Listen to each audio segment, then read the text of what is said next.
It's good to know that you are still there. In case you're just joining us, this is still Good Morning Abuja on NTH Channel 5, the Unity Station. This time, we want to talk about something that you wonder, okay? And you say, wow, is this the new trend with this particular profession? We want to talk about luxury carpentry in this present economy. And guess what? We have a professional carpenter in the house. I'm sure you're saying, is it the same cutter, nail carpenter? Don't worry, you'll get to meet him. Okay, please join us as we welcome Moses Amir Benomo. He is also known as Celebrity Carpenter.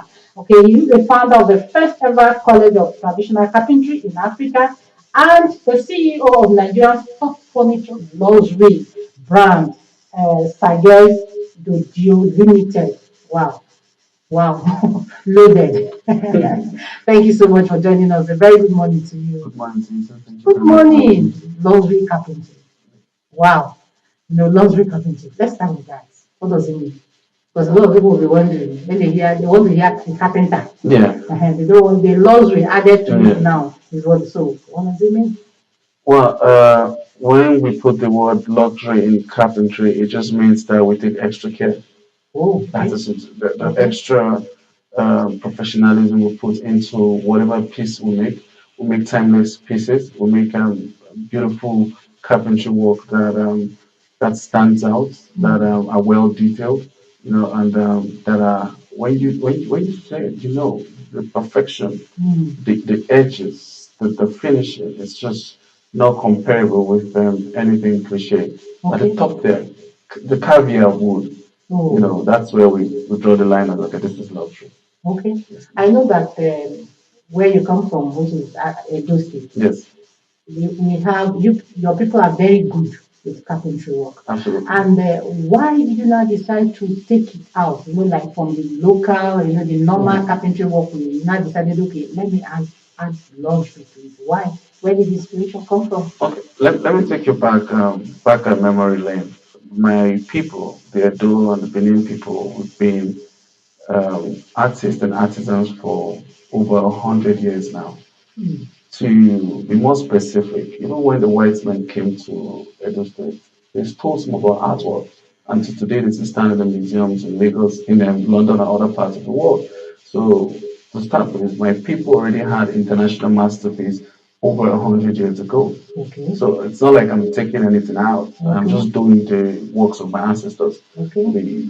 The true calling of Benin man is creativity and artistry work. That's why you can see we have top musical artists and actors and actresses coming out from the same state. See what Rema and even see what Charlie Pop is doing right now. It's not a Wow. coincidence. It's in our blood. Wow, see, I'm sure somebody watching will say, oh, why don't I just change my state and join this people? All right, now we know you have a college. Talk to us about it. Okay, Suggest College of Traditional Carpentry happens to be the first ever College of Traditional Carpentry in Africa. And we have different programs that we offer. And so far, so good. Since the inception of the college in 2016, we've recorded tremendous success post education, post training, tremendous success. And this success is recorded in the lives of people that have come and have left the institution. They've done so well for themselves. We have people who finished the carpentry masters program, setting up companies and doing so very well for themselves. I think one of the earliest sources we had was this young man who, after 3 weeks of leaving the college, he started his own company. Just 3 weeks, he started his own company. And we're keeping track record of him, and he's doing very well. So, Suggest College of Traditional Carpentry gives an alternative educational framework to people who are not really interested in doing um, uh, conventional educational programs, and they come to our institution, they learn carpentry, and then we don't just teach them carpentry like the roadside carpentry. We inculcate theoretical carpentry, we inculcate interior design, we inculcate marketing, we inculcate all these things to make them well rounded up. And then in the institution, we have three different kind of programs. We have the basic program, we have the master's program, and then we have the traditional carpentry program. The basic program is basically a 3 months program, like it's more like a remedial program. So they come, they do that is the stage where they learn a lot of the theoretical aspect of the carpentry that they don't get to learn again because they just know it. it's a place of knowing. It's not, you don't come to cram at the college. Okay. You just come to It's know. practical. Practical, yeah, exactly. So then afterwards, they did a lot of practical. Then after the 3 months program, the basic program, if you can meet up to the cut-off mark, because going into the carpentry master program is merit based. Okay. So if you like having the whole money in the world and the whole connections in the world, So there's an exam. there is an Entrance exams. exam. There is an exams after the basic program. Okay. And So before anybody, for instance, No, what no. are the criteria? No, for the entrance into the basic program, Mm. there is no exams. However, one of the requisites is you must have finished secondary school because there will be a little mathematics and calculation, all these tape measurement and whatnot. Mm. So you must have finished secondary school before you can get into the college. But after the basic program, if you intend to further, because the basic program is just for 3 months, if you intend to further into our carpentry master's program, you must have attained the minimum grade requirements upon writing the basic final exams. Okay. And with that, you can now apply for the carpentry master's program. The carpentry master's program is a 2 years program, very, very, very intense. Mm. Young men who do this program, young men and women who do this program tend to be really successful after the program because we drill you, we put you in a position of leadership. As I often say, I say we train leaders. We put you in a position of leadership, a position of product management, a position of supervision, and then, you know, and then we have these well-rounded individuals that can actually do the work themselves, that can actually lead other people to also do the work. And what does that give us?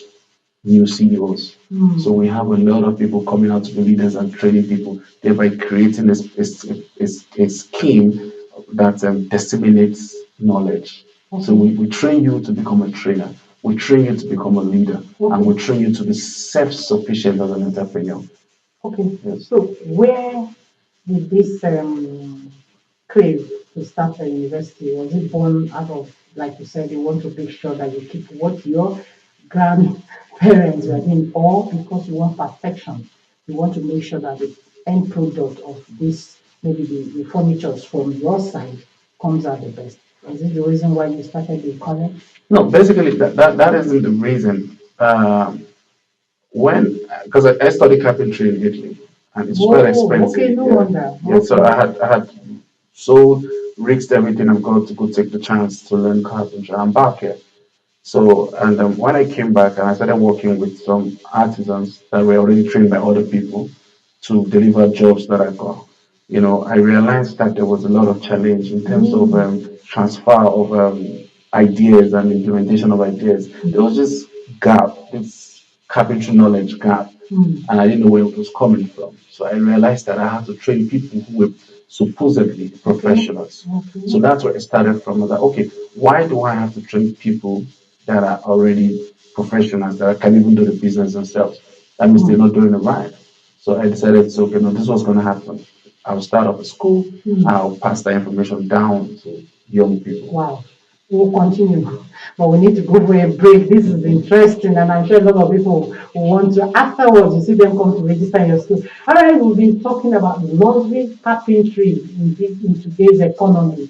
Wow, I'm sure you too. You're wow. So this is we can actually have this kind of carpentry or carpenter in Nigeria. Let's go on this break. When we return, we'll continue the discussion. Please don't go anywhere. Welcome back. Yes, luxury carpentry. Let's continue the discussion. Okay, so you said you found out that they were not up to standard, Yeah. so you decided to start the school. Okay, so afterwards, what? Well, when we started the school, initially the school was free. When we started the school was free because honestly, the idea was just to give people this knowledge because Nigeria is big, over 200 million. It's not like I'm going to do the whole jobs in the country. So Yeah. even if I train you and you're competing with me, I could just go to one corner and I'm fine. So it was free initially, but moving on, we realized that a lot of people were given this free schooling and free training and everything. They don't seem to take it seriously. So we started putting up a price to it. And I think in 2021, ITF, through a contractor, contacted us to train about 51 or 52 people. And yes, so that's when everything started Industrial training fund. yes, right, industrial training fund. So that's when everything started taking shape. And was like, okay, no, this is not just something we do in the factory.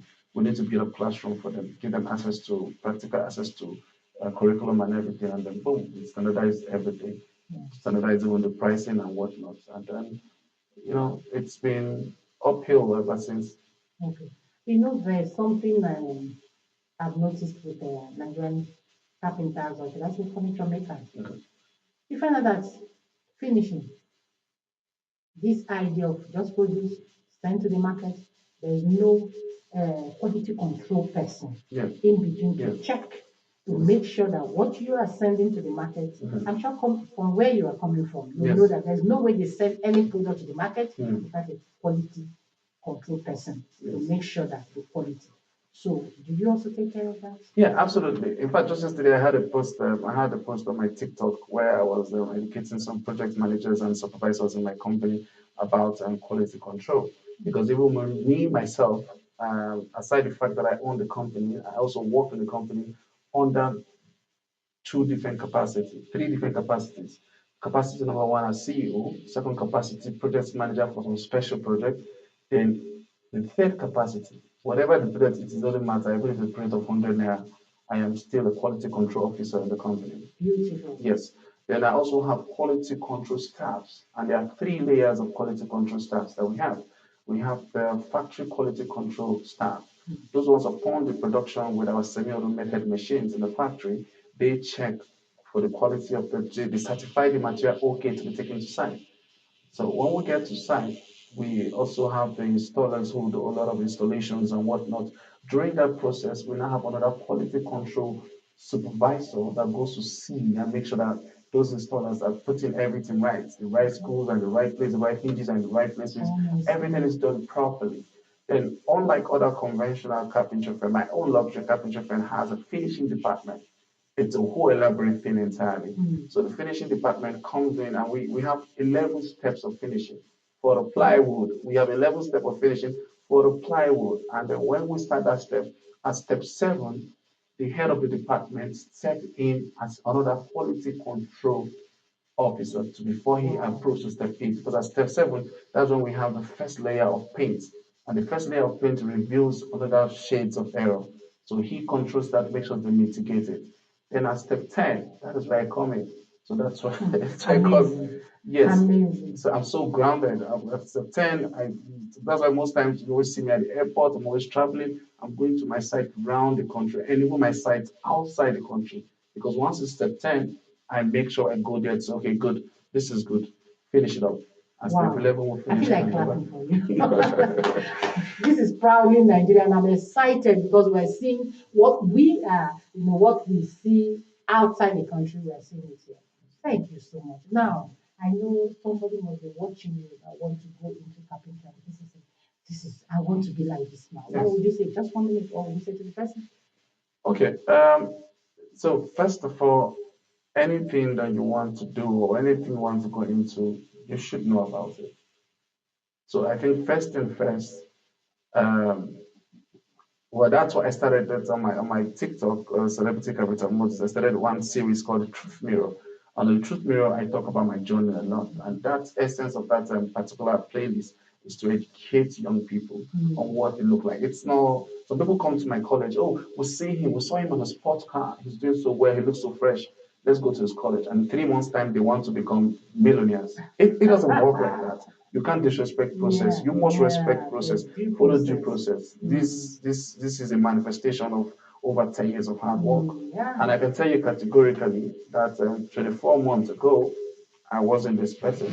24 months ago, I was driving a beat up Sienna because the process then was to build the factory. The process then was to build the school. The process then was to be grounded and committed to the hard work and dedication that is needed to be committed to.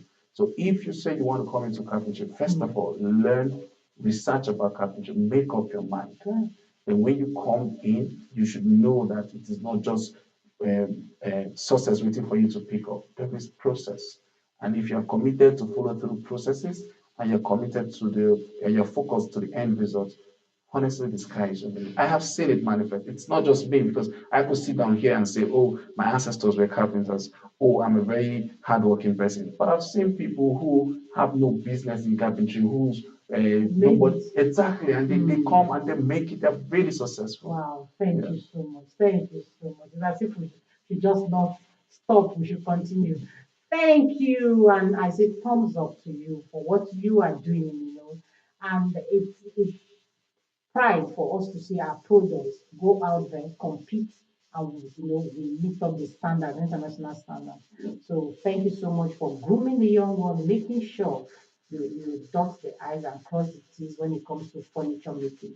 Thank you. Wow, we've been talking about luxury carpentry in today's economy, and we've been talking to Moses Amiebe Nomo, also known as Celebrity Carpenter. So when you see Celebrity Carpenter on social media, he is the person and is the founder of the first ever College of Traditional Carpentry in Africa. Did you hear that? In Africa. And he's also the CEO of Nigeria's top furniture luxury brand in Nigeria. Thank you so much. And his company is Suggest Dodio Limited. He owns the school. The name of the school is Suggest College of Traditional Carpentry. So if you're looking for somewhere for you to perfect your carpentry work or for you to learn, to come out the best, okay, to be able to compete internationally, please, this is the man you should look for.